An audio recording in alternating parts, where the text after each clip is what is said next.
नमस्कार, आप सबका बहुत स्वागत है आज की बात में। आज बंगाल के इलेक्शन कैंपेन में प्रधानमंत्री नरेंद्र मोदी ने ममता बनर्जी और उनकी पार्टी पर जबरदस्त हमले किए। मोदी ने कहा कि 4 मई के बाद बंगाल में सबका हिसाब होगा, घुसपैठिए देश से बाहर होंगे और गरीबों का हक लूटने वाले जेल के अंदर। मोदी ने कहा कि जो लोग मां माटी मानुष का नारा देकर सत्ता में आए, उन्होंने बंगाल के साथ धोखा किया।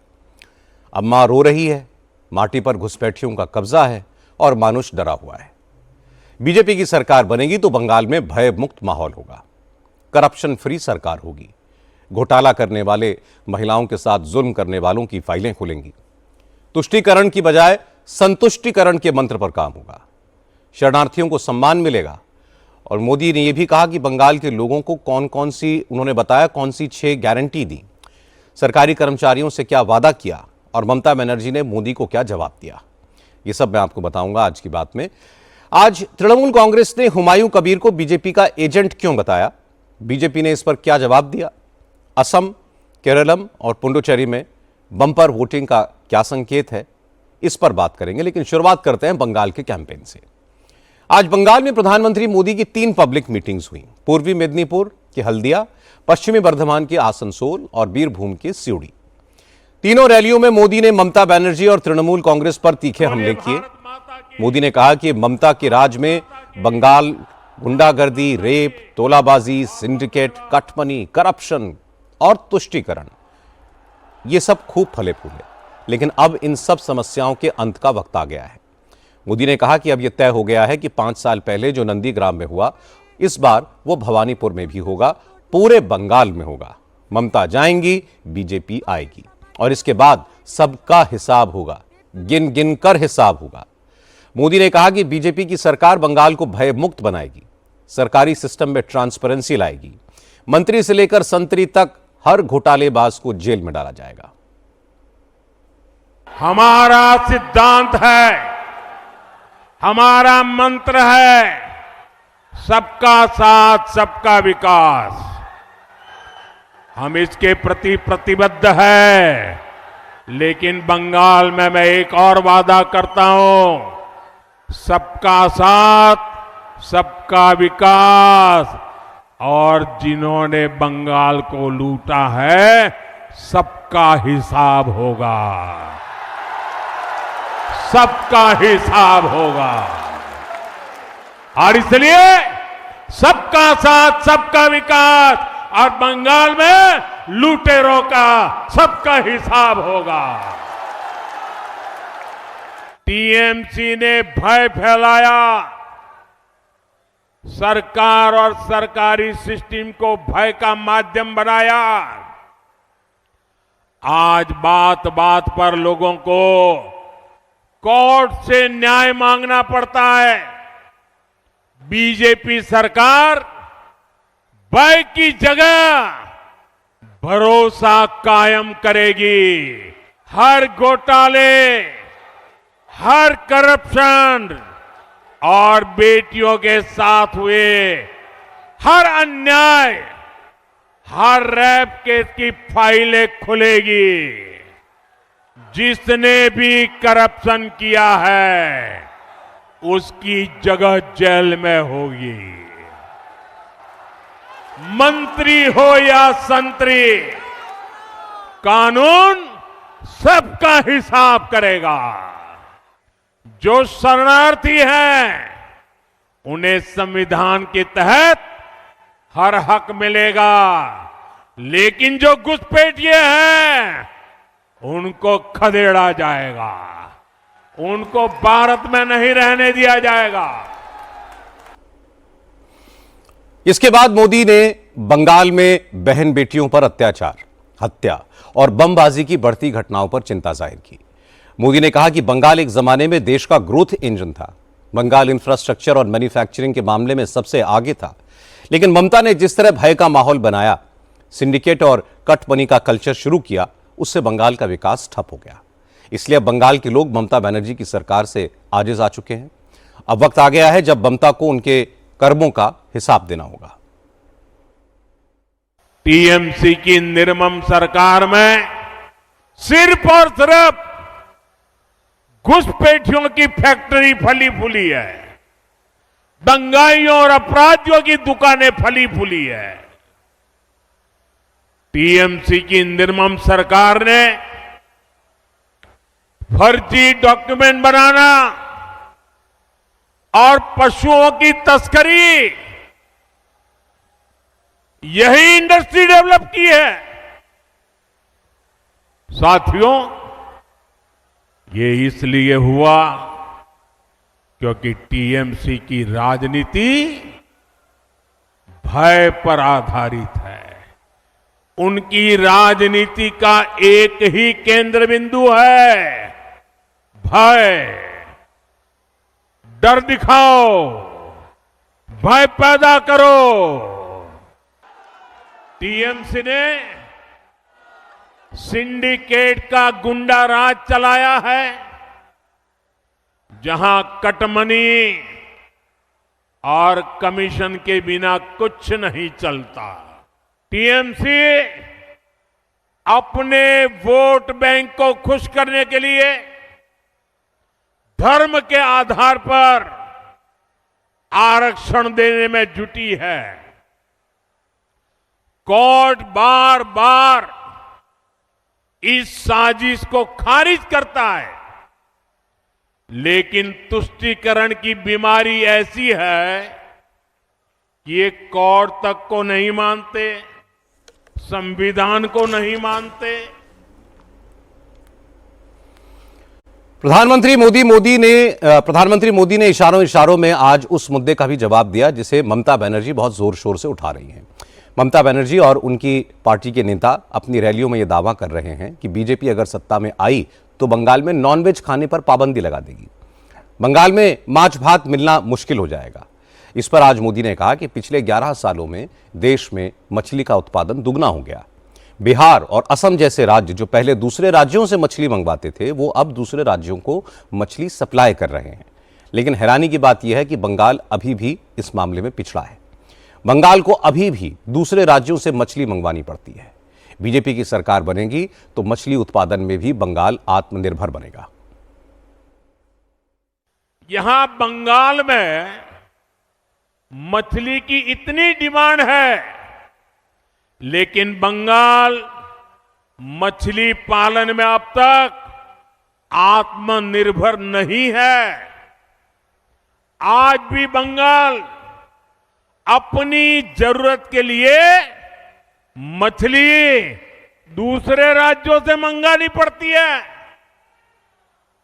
अपने 15 साल के शासन में भी टीएमसी आपको मछली तक नहीं दे पाई है, वो भी बाहर से लानी पड़ रही है। भारत का मछली उत्पादन डबल हुआ है। भारत का सी फूड एक्सपोर्ट डबल हुआ है, लेकिन बंगाल में टीएमसी सरकार की वजह से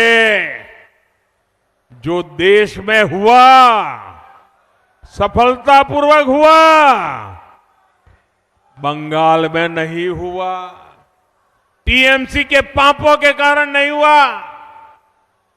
जबकि यहां बीजेपी या एनडीए सरकार जहां जहां है, वहां मछली उत्पादन तेजी से बढ़ रहा है।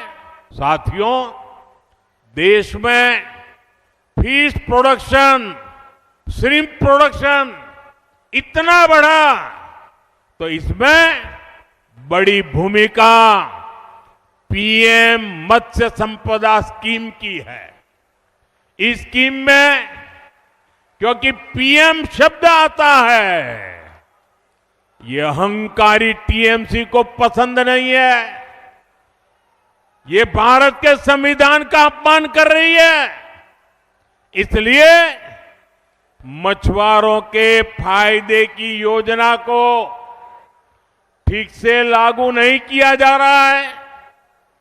इनको पीएम शब्द से इतनी नफरत है कि पीएम नाम से जुड़ी हर स्कीम का या तो नाम बदल देते हैं या लागू ही नहीं करते हैं। मैं मानता हूं कि टीएमसी के बड़े नेताओं को मुझसे नफरत है, लेकिन इस नफरत में इन्होंने पीएम शब्द को भी नहीं छोड़ा।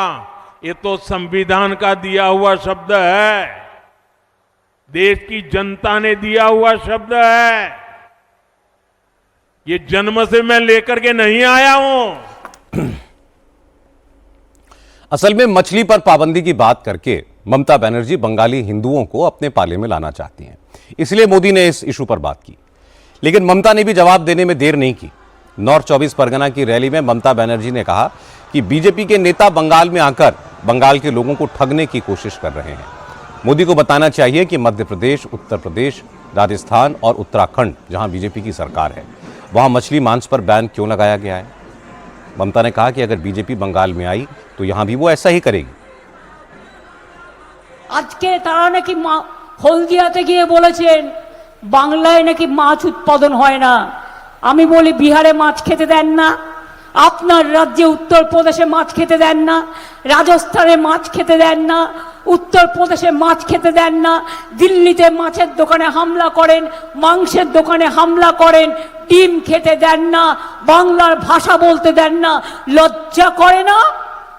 বাংলায় এসে মাছ উৎপাদন দেখাচ্ছেন, আমাদের শেখাচ্ছেন। আমাদের আমোদি প্রমোদি বাবুরা একটু জেনে রাখুন, আপনাকে বাংলার মাছ নিয়ে ভাবতে হবে না। আপনি অন্য রাজ্যে বাংলার মাছ খাওয়া কেন বন্ধ করেছেন তার উত্তর আগে দিন। মাংস খাওয়া কেন বন্ধ করেছেন তার উত্তর আগে দিন। ममता बनर्जी कह रही थीं कि मोदी ने हल्दिया में कहा कि बंगाल में मछली का प्रोडक्शन नहीं होता, लेकिन पहले वो ये बताएं कि आप बिहार में मछली क्यों नहीं खाने देते, राजस्थान, उत्तर प्रदेश में मछली खाने से क्यों रोकते हैं, दिल्ली में मछली की दुकानों पर हमला क्यों करते हैं, मांस की दुकानों में तोड़फोड़ क्यों करते हैं। इसके बाद ममता ने कहा कि मोदी को बंगाल में मछली की चिंता करने की जरूरत नहीं है, वो तो सिर्फ ये बता दें कि दूसरे राज्यों में बंगाली मछली खाने पर क्यों बैन लगा दिया है, मांस पर प्रतिबंध क्यों लगाया है। जब नॉर्थ 24 परगना में ममता बनर्जी मोदी पर हमला कर रही थी, उस वक्त तक मोदी आसनसोल पहुंच चुके थे। आसनसोल में मोदी ने घुसपैठियों का मुद्दा उठाया, तुष्टीकरण की बात की। उन्होंने कहा कि ममता सरकार ने बंगाल को हिंदुओं के लिए नर्क जैसा बना दिया है, तुष्टीकरण की सारी हदें पार कर दी हैं। पूजा करने के लिए हिंदुओं को गिड़गिड़ाना पड़ता है, शोभा यात्रा की परमिशन के लिए कोर्ट कचहरी के चक्कर लगाने पड़ते हैं, लेकिन अब ऐसा नहीं चलेगा। 4 मई से बंगाल में कानून का राज लागू होगा। साथियों, एक समय था जब लाल इश्तेहार जारी करके हिंदुओं को नरसंहार की धमकी दी जाती थी। टीएमसी भी आज वही कर रही है। एक समुदाय के नाम पर फिर से हिंदुओं को धमकाया जा रहा है। कुछ जगह तो डेमोग्राफी इतनी बदल गई है कि लोगों को मंदिर जाने और पूजा करने की इजाजत नहीं मिल रही। कई जगह श्रद्धालुओं के रोज मंदिर जाने पर पाबंदी लगा दी गई, और ये सब टीएमसी सरकार ही करवा रही है। और मैं टीएमसी को साफ कह देना चाहता हूं, बंगाल में कानून का राज स्थापित होने से अब वो रोक नहीं सकती। 4 मई के बाद हर गुंडागर्दी का हिसाब लिया जाएगा।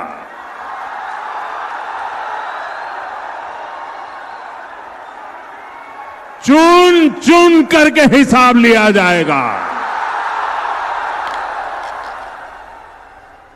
मोदी ने बंगाल में तृणमूल कांग्रेस की कमजोर नस दबाई, वो मुद्दे उठाए जिन पर जवाब देना ममता के लिए मुश्किल है। ममता बनर्जी की सरकार के आधा दर्जन से ज्यादा मंत्री घोटालों के आरोप में जेल जा चुके हैं, इसलिए वो करप्शन के इशू पर नहीं बोल सकती। बंगाल में रामनवमी के जुलूस पर पत्थर चलते हैं, शोभा यात्राओं पर हमले हुए हैं, मुहर्रम के जुलूस के चक्कर में मूर्ति विसर्जन की इजाजत नहीं दी गई, इसलिए तुष्टीकरण के आरोप पर ममता को घेरना आसान है। ममता एसआईआर को इशू बना रही हैं, लेकिन मोदी ने इसे घुसपैठियों से जोड़ दिया। बंगाल के लोगों के हक की बात की। ममता इस पर जवाब देने से बचती हैं क्योंकि हिंदुओं के नाराज होने का डर है। जमीनी हकीकत यह है कि बंगाल में 30% मुसलमान वोट है और इनमें से ज्यादातर तृणमूल कांग्रेस को ही मिलता है। यह ममता की सबसे बड़ी ताकत है। दूसरी तरफ बीजेपी की रणनीति बंगाली हिंदुओं के वोट का पोलराइजेशन अपने पक्ष में करने की है। इसलिए बीजेपी के नेता तुष्टीकरण, घुसपैठिए और हिंदुओं पर हमले जैसे मुद्दे जोर शोर से उठा रहे हैं। ममता पर मुस्लिम तुष्टीकरण के इल्जाम लगा रहे हैं। लेकिन ममता बीजेपी के आरोपों का जवाब देकर उसके ट्रैप में नहीं आना चाहती। लेकिन इंटरेस्टिंग बात यह है कि जो मुस्लिम नेता अब तृणमूल कांग्रेस के खिलाफ खड़े हैं, उन्हें ममता बनर्जी की पार्टी बीजेपी का एजेंट, बीजेपी का प्रॉक्सी साबित करने की कोशिश में जुटी हुई है। आज तृणमूल कांग्रेस ने आरोप लगाया कि हुमायूं कबीर को बंगाल में बीजेपी ने ही खड़ा किया है। बीजेपी से हुमायूं कबीर को पैसा मिल रहा है। पहले हुमायूं कबीर ममता की पार्टी में ही थे, लेकिन हुमायूं कबीर ने मुर्शिदाबाद में बाबरी मस्जिद का निर्माण शुरू करवाया। तृणमूल कांग्रेस से निकाले गए, फिर उन्होंने जनता उन्नयन पार्टी बनाई और उसके बाद असदुद्दीन ओवैसी के साथ मिलकर वो बंगाल का इलेक्शन लड़ रहे हैं। लेकिन आज तृणमूल कांग्रेस ने हुमायूं कबीर का एक वीडियो जारी किया और इसके आधार पर आरोप लगाया कि हुमायूं कबीर को बीजेपी 1000 करोड़ की फंडिंग कर रही है। बाबरी के नाम पर हुमायूं कबीर मुसलमानों को धोखा दे रहे हैं। तृणमूल कांग्रेस के नेताओं ने जो वीडियो जारी किया, उसमें हुमायूं कबीर एक व्यक्ति से बात कर रहे हैं और बीजेपी के साथ 1000 करोड़ की डील पर भी बात हो रही है। हालांकि इस वीडियो में सिर्फ हुमायूं कबीर ही दिख रहे हैं। उनके सामने कौन है, वो किससे बात कर रहे हैं, ये नहीं दिख रहा है। वीडियो में हुमायूं कबीर कहते हैं कि शुभेंदु अधिकारी समेत बीजेपी के दूसरे नेताओं से भी उनकी बात हुई है और इसके बाद वो एडवांस में 200 करोड़ रुपए की डिमांड करते हुए दिखाई दे रहे हैं। हम लोग कॉन्फिडेंस के साथ हायर अथॉरिटी को बता देते हैं कि आपका ये धनराशि चाहिए, ये अगर आपको अमाउंट मिल गया तो आगे जाके आप एटलीस्ट 50 to 60 वोट आप आपको जो आजाद देना है, मेरा एक साथ में नहीं चाहिए। मैं पार्टली देना चाहिए। मैं जो 22 तारीख रैली में जो बाबरी मस्जिद का जो लिब रखा, उसी दिन मेरा 82 लाख खर्चा हुआ। आज के दिन में वो 6 से 7 करोड़ आ गया। मेटेरियल्स भी 2-3 करोड़ को आ गया। ईटा, स्टोन, ये तो हम लोग देख रहे हैं वीडियो में इसमें कि आपका एकदम ऐसा ही चल रहा है। तो मैं आपको यही बोलते हैं, जितना जल्दी है 200 करोड़ दे दीजिए। हालांकि तृणमूल कांग्रेस ने हुमायूं कबीर का यह वीडियो तो दिखाया, लेकिन इसकी ऑथेंटिसिटी के बारे में कोई बात नहीं की। यह भी नहीं बताया कि यह वीडियो कब का है, कहां का है, किसने बनाया, हुमायूं कबीर किससे बात कर रहे हैं। लेकिन इस वीडियो को आधार बनाकर तृणमूल कांग्रेस के नेताओं ने यह दावा किया कि बीजेपी ने चुनाव में मजहब के नाम पर मुसलमानों को बहकाने के लिए हुमायूं कबीर को मैदान में उतारा है, क्योंकि इस वीडियो में हुमायूं कबीर ये भी कहते दिखते हैं कि बाबरी के नाम पर मुसलमानों को बेवकूफ बनाना बहुत आसान काम है। मुस्लिम लोग बेसिकली ना बहुत इनोसेंट होता है। हाँ, बहुत। तो इसको बेवकूफ बनाना बहुत आसान है और उसी सबको बोल रहे हैं। आज के दिन को 100 मुसलमान से 80 मुसलमान को मेरा खिलाफ कोई बोलेगी तो आपको तोड़ के मारने जाएगी। देख लीजिए आप परीक्षा। ये कहना है कि ये जो मुस्लिम लोग हैं, इनको तो आपको गुमराह करना है ना। इसको आपको कुछ हद तक जाके इसको बेवकूफ भी बनाना।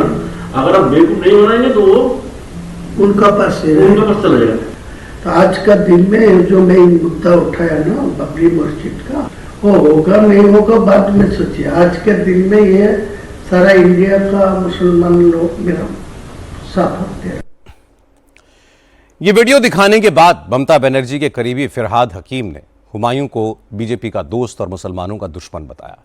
फिरहाद हकीम ने कहा कि जब हुमायूं कबीर खुद 200 करोड़ रुपए एडवांस में मांग रहे हैं तो ईडी इनकी जांच क्यों नहीं करती।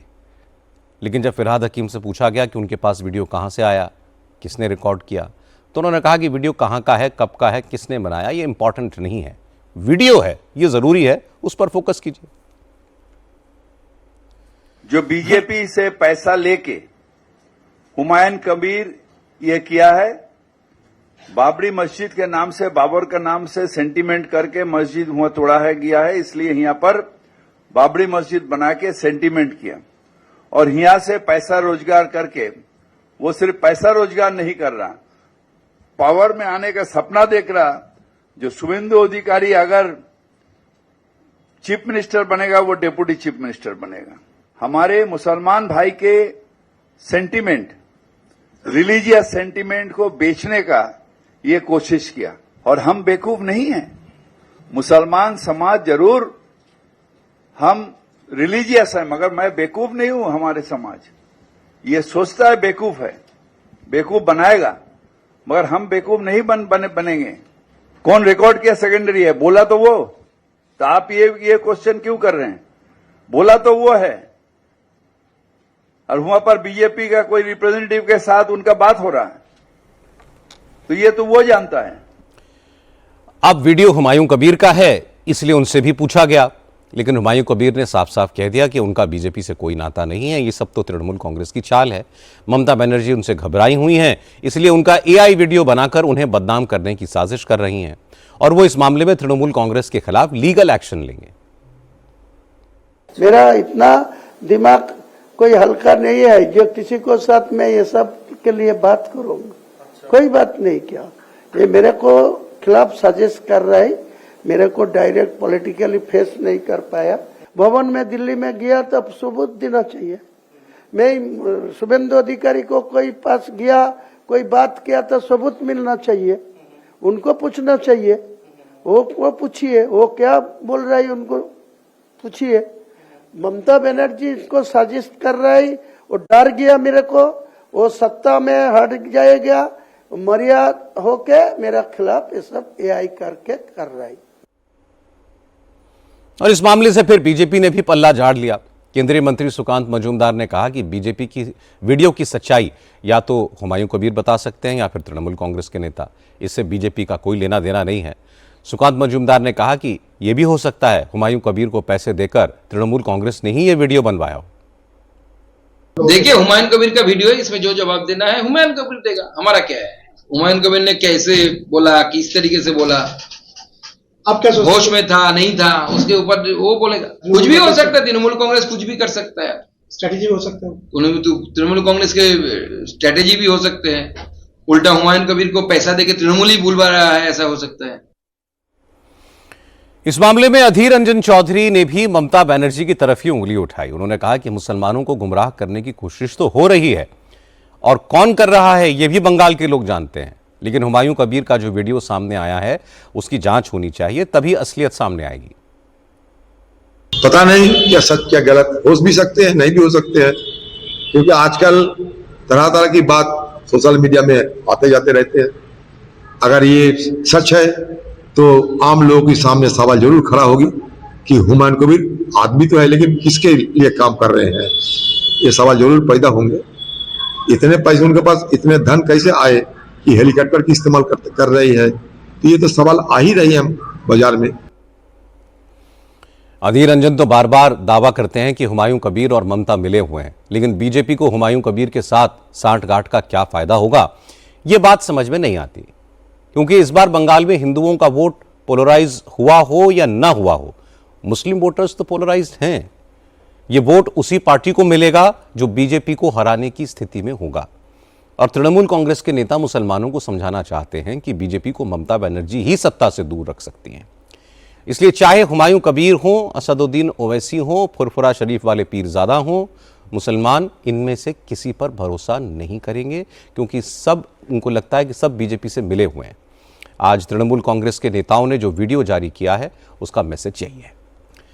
बंगाल में कैंपेन अभी 2 हफ्ते चलेगा, इसलिए सियासी कड़वाहट अभी और बढ़ेगी, लेकिन असम में अब शांति है। आज असम की सभी 126 सीटों पर शांतिपूर्ण तरीके से वोटिंग भी हो गई और रिकॉर्ड मतदान हुआ है। कहीं से हिंसा या गड़बड़ी की कोई खबर नहीं आई। वोटिंग को लेकर लोगों में खूब जोश दिखा। इलेक्शन कमीशन के मुताबिक असम में आज 85% से ज्यादा लोगों ने वोट किया। हालांकि ये शाम 5 बजे तक के ही आंकड़े हैं, इसलिए जब फाइनल डेटा आएगा तो यह आंकड़ा और बढ़ सकता है। यह वोटिंग परसेंटेज इसलिए महत्वपूर्ण है क्योंकि असम में 2021 के असेंबली इलेक्शन में 82.5% वोटिंग हुई थी, जो इस बार करीब 3% बढ़कर 85% हो गई। वोटिंग में लोगों के उत्साह से कांग्रेस और बीजेपी दोनों ही खुश हैं। हिमंता बिस्वा शर्मा ने कहा कि इस बार असम के हिंदुओं ने खूब वोट डाला।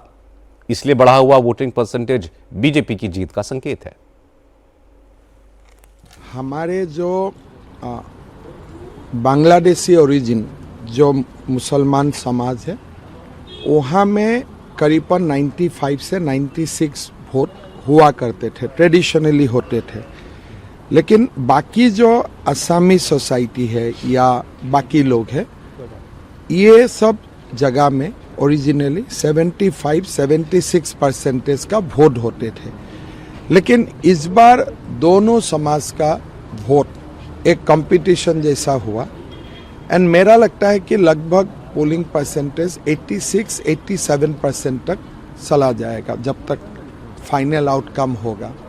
सो ट्रेडिशनली जो ज़्यादा वोट करते हैं वो लोग तो किया ही है, लेकिन जो ट्रेडिशनली बहुत ज़्यादा वोट नहीं करते हैं, इस बार वो समाज भी उत्साह और उमंग का साथ वोट किया है। दादा, अगर वोटिंग परसेंटेज इस तरह का है तो क्या अब आपको लगता है कि ट्रिपल डिजिट में पहुंचेंगे आप? जो देखिए, चुनाव का परिणाम बहुत आगे बोलना ठीक नहीं है, लेकिन बीजेपी का अगर एनडीए स्ट्राइक ट्रिपल डिजिट तक पहुंच जाते हैं, उसमें भी कोई सरप्राइज होने वाला बात नहीं है। लेकिन मेरा जो रेंज होगा वो रेंज में थोड़ा सा नीचे रखूंगा, 90+ में रखूंगा मैं। हेमंता भले ही 90 से ज्यादा सीटों पर जीत का दावा कर रहे हैं, लेकिन कांग्रेस के नेताओं को भी उम्मीद है कि इस बार असम में कांग्रेस की वापसी होगी। गौरव गोगोई ने कहा कि असम की जनता नफरत और पोलराइजेशन की पॉलिटिक्स से परेशान हो चुकी है, इसलिए अब लोग कांग्रेस के साथ हैं। आज हम चाहते हैं कि लोकतंत्र को मजबूत किया जाए। असम में जो असम के हमारे जो आदर्श है, मूल्य हैं, उनको सशक्त किया जाए। जो असम की जो समाज की जो हमारी जड़ है, उस जड़ को मजबूत किया जाए और एक नए असम के लिए हम आगे बढ़े। असम के लोग असम के हित में एक निर्णायक भूमिका लेंगे। एक नई असम, सशक्त और लोकतांत्रिक असम, अमन और चैन का असम। आमतौर पर जब चुनाव में वोटिंग परसेंट बढ़ता है तो उस पार्टी के लिए खतरे की घंटी माना जाता है जिसकी सरकार होती है। असम में बीजेपी की 10 साल से सरकार है, इसलिए पोलिंग बूथ के सामने लोगों की लंबी लंबी लाइनें देखकर कांग्रेस के नेता खुश हुए। लेकिन बीजेपी के नेताओं को लगता है कि अब तक असम में 100% मुस्लिम वोट पोलिंग बूथ तक पहुंचता था, हिंदू वोट कम परसेंट में पड़ता था। लेकिन बांग्लादेशी घुसपैठियों से परेशान होकर हिंदू भी इस बार बड़ी संख्या में वोट डालने निकले हैं और इसका असर पोलिंग बूथ पर दिखाई दिया है और इसका फायदा बीजेपी को मिलेगा। असम के साथ ही आज पुडुचेरी और केरलम में भी चुनाव खत्म हो गए। पुडुचेरी की 30 और केरलम की 140 सीटों पर असम की ही तरह एक ही फेज में वोटिंग कराई गई है। केरलम में भी खूब वोटिंग हुई है। चुनाव आयोग के मुताबिक वहां वोटिंग परसेंटेज 78 के पार चला गया है, पिछली बार से ज्यादा। केरलम में 10 साल से पी विजयन की सरकार है, एलडीएफ की सरकार है। लेकिन इस बार लोकसभा चुनाव में कांग्रेस ने जिस तरह का प्रदर्शन किया है, उसके बाद कांग्रेस को 10 साल के बाद सत्ता में वापसी की उम्मीद लगती है। अब बात महाराष्ट्र की। महाराष्ट्र की बारामती सीट पर बाय इलेक्शन होना है और आज इस सीट से अजीत पवार की पत्नी सुनेत्रा पवार की जीत सुनिश्चित हो गई, क्योंकि आखिरी वक्त में कांग्रेस ने अपने उम्मीदवार को चुनाव के मैदान से हटा लिया। बारामती में आज पर्चा वापस लेने का आखिरी दिन था। कांग्रेस ने इस सीट से आकाश मोरे को कैंडिडेट बनाया था। इससे महाविकास आघाड़ी के नेता नाराज थे। आज शरद पवार ने कांग्रेस से उम्मीदवार वापस लेने की मांग की। इसके बाद अजीत पवार की पार्टी के नेता कांग्रेस के नेताओं से मिले। सुनेत्रा पवार, छगन भुजबल और धनंजय मुंडे ने कांग्रेस के नेताओं से फोन पर बात की और इसी का असर हुआ। महाराष्ट्र कांग्रेस के अध्यक्ष हर्षवर्धन सपकाल ने कांग्रेस कैंडिडेट के नॉमिनेशन को वापस लेने का ऐलान कर दिया। उन्होंने कहा कि वो भी अजीत दादा का सम्मान करते हैं, लेकिन बीजेपी से वैचारिक लड़ाई के लिए कैंडिडेट देना जरूरी था। सपकाल ने यह भी कहा कि उपचुनाव में उन्होंने अपने कदम वापस जरूर खींच लिए हैं, लेकिन अगली बार वो बारामती में अपना कैंडिडेट जरूर उतारेंगे। कांग्रेस ने वहां चुनाव लड़ना ही चाहिए था। हम हमारे वैचारिक भूमिका के साथ आगे जाने की वहां जरूरत थी, मगर पिछले 24 घंटों में राष्ट्रवादी अजीत दादा पवार के गुट के तमाम नेताओं ने, खुद कैंडिडेट ने बार बार लगातार जो हमसे विनती की है उसको संज्ञान में लेते हुए, और हमारा जो अलायंस पार्टनर है शरद पवार साहब का राष्ट्रवादी, उनके भी कुछ नेताओं ने हमारे साथ बात करने के बाद, पार्टी के सभी नेताओं से बात करने के बाद, उनके अनुरोध को प्रतिसाद देते हुए हम वहां हमारा कैंडिडेट जो है विड्रॉल करने जा रहे हैं। इस बार हम 2 कदम पीछे आए, मगर ये लड़ाई पीछे की नहीं है, ये 2029 में हमारा उम्मीदवार वहां से जीत के आएगा। अब बात मिडिल ईस्ट की। ईरान और अमेरिका के सीज फायर को 40 घंटे से ज्यादा बीत गए हैं, लेकिन इजराइल की लेबनान पर बमबारी जारी है। इजराइल के इस रुख को ईरान ने सीज फायर की शर्तों का वायलेशन बताया है और तुरंत लेबनान पर हमले बंद करने की मांग की है। हालांकि कल से अब तक न तो अमेरिका और ना इजराइल ने ईरान पर कोई हमला किया, ना ईरान ने इजराइल या गल्फ कंट्री पर कोई हमला किया।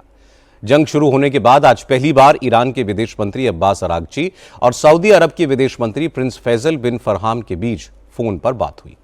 अब सबकी निगाहें कल से इस्लामाबाद में शुरू होने वाली बातचीत पर हैं, जिसमें अमेरिका और ईरान की सीधी बात होगी। अगर यहां सब कुछ ठीक रहा तो अमेरिका के vice president JD Vance, middle east के लिए ट्रंप के विशेष दूत स्टीव विटकॉफ और ट्रंप के दामाद जेरेड कुशनर कल पाकिस्तान पहुंच जाएंगे। ईरान के राष्ट्रपति मसूद पेजेश्कियान ने भी कंफर्म किया है कि उसका एक डेलीगेशन इस्लामाबाद जाएगा, लेकिन अभी ईरान ने यह साफ नहीं किया कि उसकी तरफ से बातचीत करने के लिए प्रतिनिधिमंडल में कौन कौन शामिल होगा। कल यह दावा किया गया था कि ईरान की पार्लियामेंट के स्पीकर मोहम्मद बागेर गलीबाफ पाकिस्तान जा सकते हैं, लेकिन गलीबाफ ने कहा कि जब तक लेबनान पर इजराइल की बमबारी नहीं रुकती है तब तक ईरान सीज फायर की शर्तों का पालन नहीं करेगा। यूरेनियम एनरिचमेंट की शर्त को लेकर भी ईरान और अमेरिका के दावों में कंफ्यूजन है। डोनाल्ड ट्रंप ने दावा किया था कि अमेरिका ईरान का एनरिच्ड यूरेनियम जब्त करेगा, लेकिन ईरान ने एनर्जी के लिए यूरेनियम एनरिचमेंट का अपना अधिकार दोहराते हुए कहा कि उसे ऐसा करने से कोई नहीं रोक सकता। इसलिए इस्लामाबाद में कल से शुरू होने वाली बातचीत को लेकर सवाल उठ रहे हैं। Here in Washington, President Donald Trump and Defense Secretary Pete Hegseth have been triumphant speaking about the ceasefire deal. Vice President J.D. Vance has been a bit more measured, calling it a fragile agreement, but it's still unclear what exactly the U.S. agreed to. There are large questions that remain about the free flow of traffic through the Strait of Hormuz, and President Trump's claims that the U.S. will help Iran dig out its buried enriched uranium. There are already concerns on Capitol Hill that the U.S. does get that material out of Iran.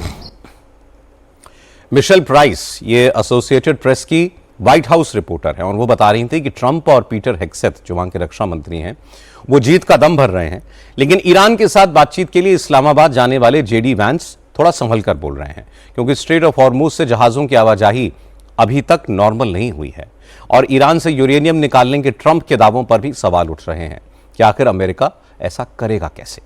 हालांकि पाकिस्तान ने दोनों देशों के delegation के स्वागत की तैयारियां शुरू कर दी हैं। सिक्योरिटी की वजह से इस्लामाबाद में 2 दिनों के लिए छुट्टी का ऐलान कर दिया गया है।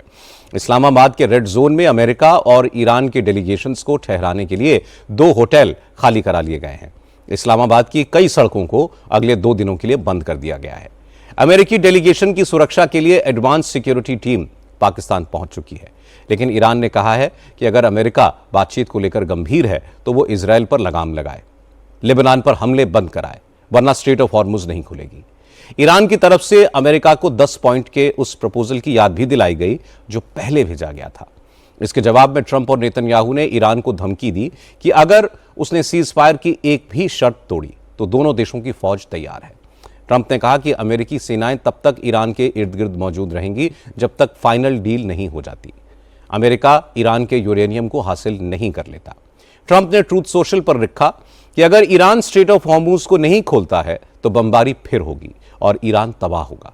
जवाब में ईरान के राष्ट्रपति मसूद पेजेश्कियान ने भी ट्विटर पर लिखा कि उनका देश भी तैयार है और ईरान की उंगली भी ट्रिगर पर है। सीज फायर वायलेशन होता है तो दुश्मन को करारा जवाब मिलेगा। हालांकि इस मामले में वाइस प्रेसिडेंट जेडी वैंस संभल कर बोल रहे हैं। उन्होंने कहा कि सीज फायर के शुरुआती दिनों में कुछ दिक्कतें आती हैं, लेकिन अमेरिका और ईरान के बीच सब कुछ ट्रैक पर है। I thought it was interesting, actually, because I did see that tweet from Ghalibaf actually just a couple of minutes ago. And let me say a few things. First of all, he said that there are a few points of disagreement before the negotiation. Well, that must mean that there's a lot of points of agreement because there's a 15-point plan floating around. There's a 10-point plan floating around. If he's frustrated about 3 issues, that actually means that there's a lot of agreement. That's point number 1. Point number 2, to respond to each of those issues, and I read it very closely, let me just say this. I actually wonder how good he is at understanding English, because there are things that he said that frankly didn't make sense in the context of the negotiations that we've had. But to address the 3 points, first of all, he talked about an attack that had allegedly happened on Iran and how that was a violation of the ceasefire. ceasefires are always messy. An hour after the president announced the ceasefire, the Iranians launched a bunch of missiles. Then the Israelis responded. Then some of the Gulf Arab states responded. This is the nature of a ceasefire. No ceasefire ever goes without a little bit of choppiness. Vice president JD Vance कह रहे थे कि Iran के speaker Ghalibaf ने जिन मतभेदों का जिक्र किया है उसी से साफ है कि कई मामलों में अमेरिका और ईरान के बीच सहमति है। वैंस ने कहा कि अमेरिका के 15 पॉइंट्स के प्रपोजल और ईरान के 10 पॉइंट्स के प्रस्ताव के कई ड्राफ्ट्स सोशल मीडिया पर घूम रहे हैं और इनमें कुछ भी सच्चाई नहीं है। जेडी वैंस ने कहा कि कोई भी सीज फायर पहले दिन से पक्की नहीं होती, इसको सेटल होने में कुछ वक्त तो लगता ही है। लेकिन पूरी दुनिया के लिए चिंता की बात यह है कि अमेरिका से डायरेक्ट बातचीत से पहले ईरान ने स्ट्रेट ऑफ हॉर्मुज को फिर से लॉक कर दिया है।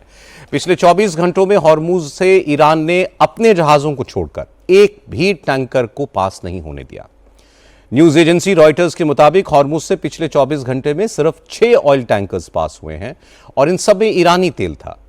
हॉर्मुज से पैसेज को लेकर आईआरजीसी की तरफ से एक नक्शा भी जारी किया गया है जिसमें जहाजों में से यह कहा गया है कि वो ईरान के आइलैंड्स के पास से होकर के गुजरें, हॉर्मुज के ओरिजिनल रूट से बचें क्योंकि वहां पर मरीन माइंस बिछी हुई हैं।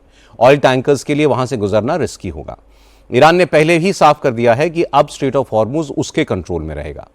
हॉर्मुज से गुजरने वाले शिप्स का पैसेज आईआरजीसी ही कोऑर्डिनेट करेगी और स्ट्रेट ऑफ हॉर्मुज से ट्रैफिक नॉर्मल नहीं हुआ, इसकी वजह से आज क्रूड ऑयल फिर से $100 पर बैरल के पार चला गया। इस बीच हॉर्मुज स्ट्रेट खुलवाने पर चर्चा के लिए ब्रिटेन के प्राइम मिनिस्टर कीयर स्टारमर आज सऊदी अरब और यूनाइटेड अरब अमीरात के दौरे पर आए। ब्रिटेन और फ्रांस पहले ही कह चुके हैं कि जंग बंदी होने के बाद वो एक्टिवली हॉर्मुज को खुलवाने के मिशन का हिस्सा बनेंगे। हालांकि ईरान ने साफ कर दिया है कि अब हॉर्मुज में जहाजों की आवाजाही उसकी निगरानी में होगी। लेकिन तेल कंपनियां अमेरिकी प्रेसिडेंट डोनाल्ड ट्रंप पर प्रेशर बना रही हैं कि वो हॉर्मुज को पहले की तरह फ्री बनाएं, क्योंकि अगर ईरान इनसे टोल वसूलेगा तो तेल के दाम बढ़ेंगे। लेकिन मुश्किल यह है कि ईरान साफ साफ कह रहा है कि सीज फायर की शर्त के तहत वो हर दिन हॉर्मुज से सिर्फ 15 शिप्स को ही गुजरने देगा और उनसे टोल भी लेगा। Hardline voices within Iran are insisting that they have seized victory in the war with Israel and the United States, and that's in part because they now control the Strait of Hormuz, the narrow mouth of the Persian Gulf through which about 20% of all natural gas and oil traded passes in peacetime.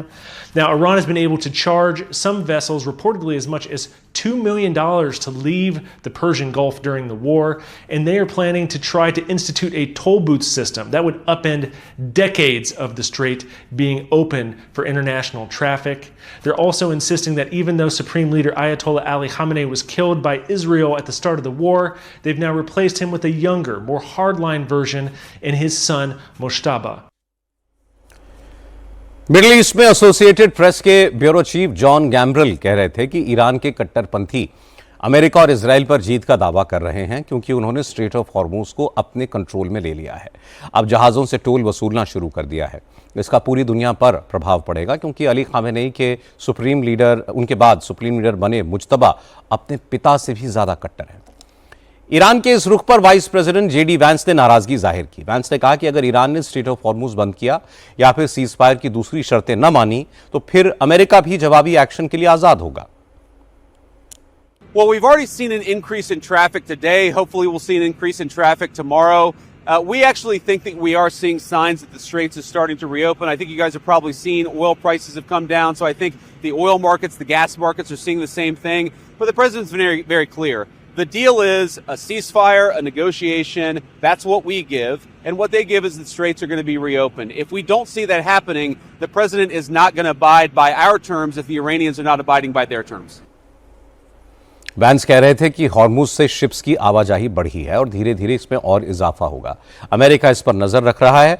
अगर Iran cease fire में अपने हिस्से की शर्तों का पालन नहीं करेगा तो फिर अमेरिका भी सीज फायर तोड़ देगा। लेकिन ईरान का दावा है कि अमेरिका और इजराइल पहले ही सीज फायर की शर्तें तोड़ चुके हैं।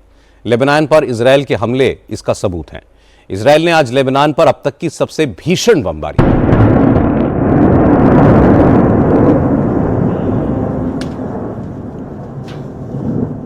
लेबनान की राजधानी बेरूत के अलावा दूसरे बड़े शहर टायर में दर्जनों रिहायशी इमारतें इजराइल के हमले में तबाह हो गई। 300 लोग मारे गए, 1,500 से ज्यादा घायल हैं। इजराइल ने इनडिस्क्रिमिनेट बमबारी करके दर्जनों बस्तियां उजाड़ दी।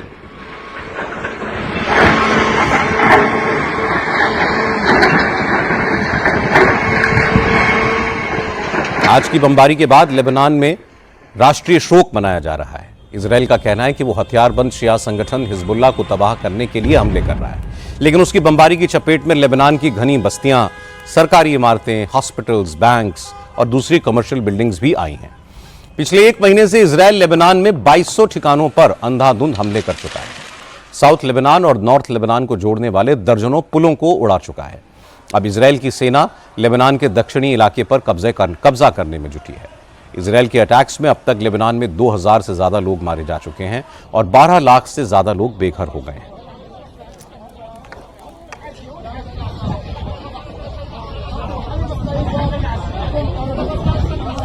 बेघर हुए लोगों में 3 लाख से ज्यादा बच्चे हैं।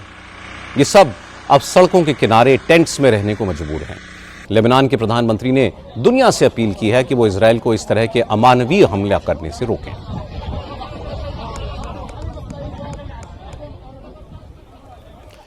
लेबनान पर इजराइल के हमले के खिलाफ ईरान में भी जबरदस्त प्रोटेस्ट हुए हैं। हजारों लोगों ने तेहरान की सड़कों पर उतरकर इजराइल के खिलाफ नारेबाजी की और लेबनान का समर्थन किया।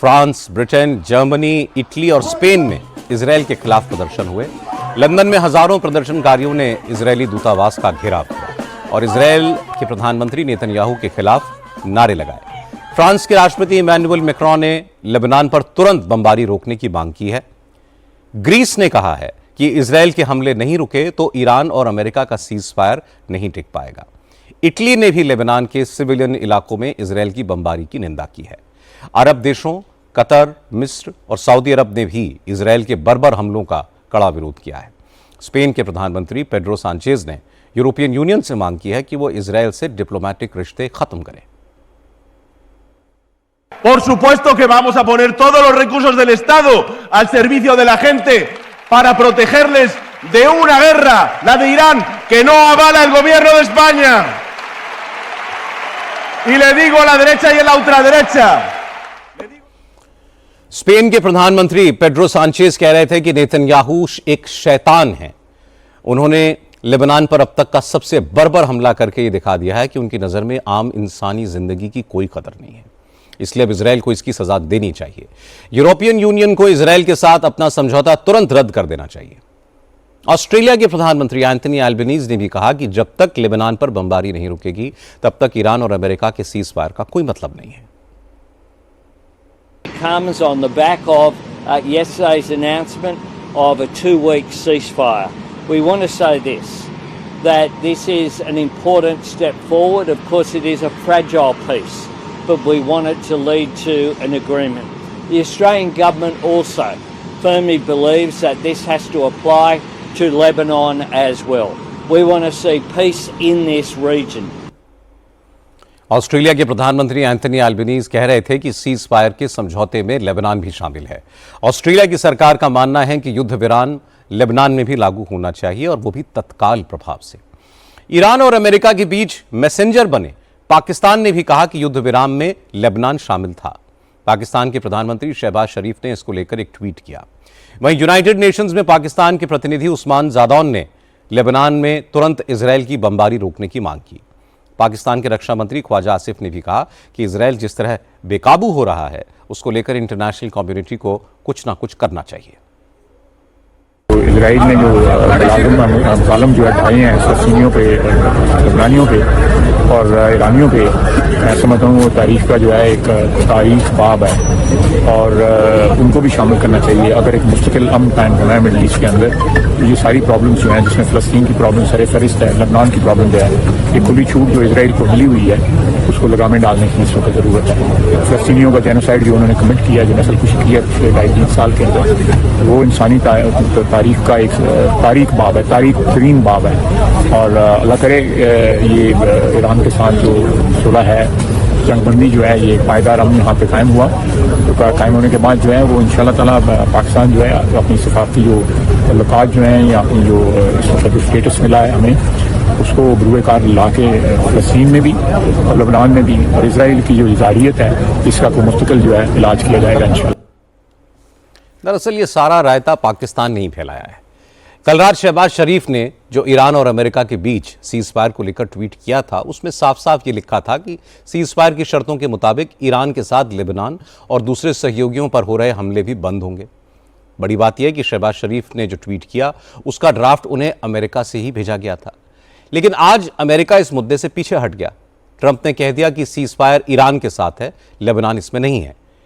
इसके दो ही मतलब हैं, या तो लेबनान पर हमले अमेरिका और इजराइल की मिलीजुली रणनीति का नतीजा है, या फिर इजराइल अमेरिका की बात सुन नहीं रहा है।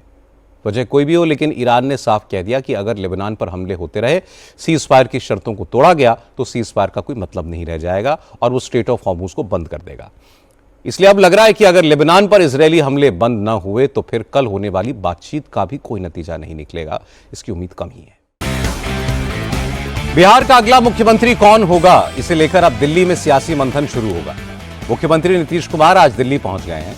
कल दोपहर राज्यसभा सांसद के तौर पर वो शपथ लेंगे और फिर बीजेपी के सीनियर लीडर्स से मिलेंगे। कल शाम ही वो पटना वापस भी लौट जाएंगे। आज दिल्ली पहुंचने के बाद नीतीश कुमार ने कहा कि बिहार में 20 साल सरकार चला ली, बहुत काम कर लिया, अब कुछ दिन दिल्ली में भी काम करना है। ये अब बहुत दिन बाहर पाकर रहे हैं ना, इतना देर से रहे हैं, अब 20 साल से भी ज्यादा रहे, सब जगह रहे, अब यहीं पर एक बार हम रहेंगे। अरे हमने तय कर लिया है, कल यहाँ करेंगे और फिर वहाँ वाला सबको हम छोड़ेंगे और उसके बाद फिर वही रहेगा ये सब। तो नोट करने वाली बात यह है कि कल ही दिल्ली में बीजेपी अध्यक्ष नितिन नवीन की अध्यक्षता में बीजेपी कोर ग्रुप की मीटिंग होगी। इस मीटिंग में शामिल होने के लिए बिहार के दोनों डेप्यूटी सीएम सम्राट चौधरी और विजय कुमार सिन्हा भी दिल्ली पहुंच चुके हैं। इस मीटिंग में बिहार के अगले मुख्यमंत्री के नाम पर चर्चा होगी। आज नितिन नवीन ने कहा कि बीजेपी गठबंधन धर्म का पालन करती है। बिहार में हर फैसला नीतीश कुमार की सहमति से ही हो रहा है। किसी मुद्दे को लेकर कोई मतभेद नहीं है। कहीं कोई मतभेद नहीं है, सब चीज समय के अनुसार चल रहा है। 10 तारीख को उनका राज्यसभा का ओथ है, उसके बाद की प्रक्रिया उसके साथ। कहीं देखिए भारतीय जनता पार्टी और एनडीए के संबंध यही तो है, गठबंधन धर्म जो होता है वो भाजपा ने हमेशा बेखूबी सम्मान पूर्वक निभाया है और यही कारण है कि आज भी दलों को हम पर विश्वास होता है। और ये आज जो पूरी प्रक्रिया है, पूरी चीजें चल रही हैं, सब माननीय नीतीश कुमार जी के नेतृत्व में जो चीजें तय हो रही हैं उसके हिसाब से तय हो रहा है। जेडीयू के नेता विजय चौधरी ने भी कहा कि भले ही नीतीश कुमार पटना से दिल्ली शिफ्ट हो रहे हैं, लेकिन बिहार में सरकार का मार्गदर्शन वही करेंगे। विजय चौधरी ने कहा कि बिहार की जनता ने 2030 तक का जनादेश नीतीश कुमार के नाम पर दिया था, इसलिए मुख्यमंत्री कोई भी बने, सरकार पर नीतीश कुमार की छाप दिखाई देगी। यह तो स्वाभाविक है ना, क्योंकि अभी तो 2030 तक का मैंडेट तो नीतीश कुमार के नाम पर ही बिहार के लोगों ने दिया है। तो यह तो स्वाभाविक अपेक्षा है कि जो भी नई सरकार आएगी वो नीतीश कुमार के बताए रास्ते पर ही चलेगी और ऐसा सभी कर रहे हैं। एनडीए के सभी घटक दल यही भावना रख रहे हैं, यही कर रहे हैं, इसलिए इसमें कोई दिक्कत नहीं होगी। बिहार में मुख्यमंत्री बीजेपी का होगा, यह तय हो चुका है। कौन होगा ये कोई नहीं जानता, क्योंकि इसका फैसला नरेंद्र मोदी को करना है और नरेंद्र मोदी के मन में किसका नाम है इसका अंदाजा लगाना भी बेकार है। इंडियन आर्मी ने आज जैसलमेर के रेगिस्तान में अपनी एविएशन यूनिट की ताकत का जबरदस्त प्रदर्शन किया। एक्सरसाइज ब्रह्मास्त्र के तहत आर्मी एविएशन ने पोखरण फायरिंग रेंज में अटैक हेलीकॉप्टर अपाचे के साथ प्रैक्टिस की। सेना के जवानों ने अपाचे हेलीकॉप्टर की कॉम्बैट कैपेबिलिटीज को परखा। हेलफायर मिसाइल्स और प्रेसिशन म्यूनिशन से लैस अपाचे हेलीकॉप्टर्स की एक्सरसाइज के दौरान अपने टारगेट्स पर सटीक निशाना उसने लगाया। क्लोज कॉम्बैट ऑपरेशन की कैपेबिलिटी की वजह से अपाचे हेलीकॉप्टर्स को टैंक इन द एयर कहा जाता है। भारत ने ये हेलीकॉप्टर्स अमेरिका से खरीदे हैं। 2020 में भारत ने सेना के लिए 6 अपाचे हेलीकॉप्टर खरीदने की डील की थी, जिनकी डिलीवरी पिछले साल जुलाई और दिसंबर में हुई थी। एक्सरसाइज ब्रह्मास्त्र के दौरान अपाचे ने जमीनी टुकड़ियों को युद्ध में क्लोज एयर सपोर्ट देने की प्रैक्टिस की। Brigade commander brigadier PK. Singh ने बताया कि एक्सरसाइज के दौरान अपाचे के पायलट्स ने सिम्युलेटर ट्रेनिंग, मिशन प्लानिंग और टारगेट एंगेजमेंट का अभ्यास किया। ये फायरिंग टेस्ट पूरी तरीके से कामयाब रहा।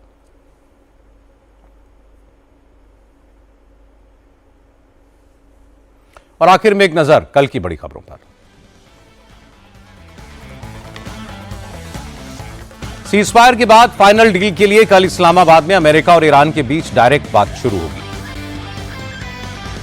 नीतीश कुमार कल राज्यसभा के सदस्य के तौर पर शपथ लेंगे। कल ही दिल्ली में बीजेपी कोर ग्रुप की मीटिंग होगी। संसद और विधानसभा में महिला आरक्षण पर चर्चा के लिए कल कांग्रेस कार्य समिति की बैठक होगी।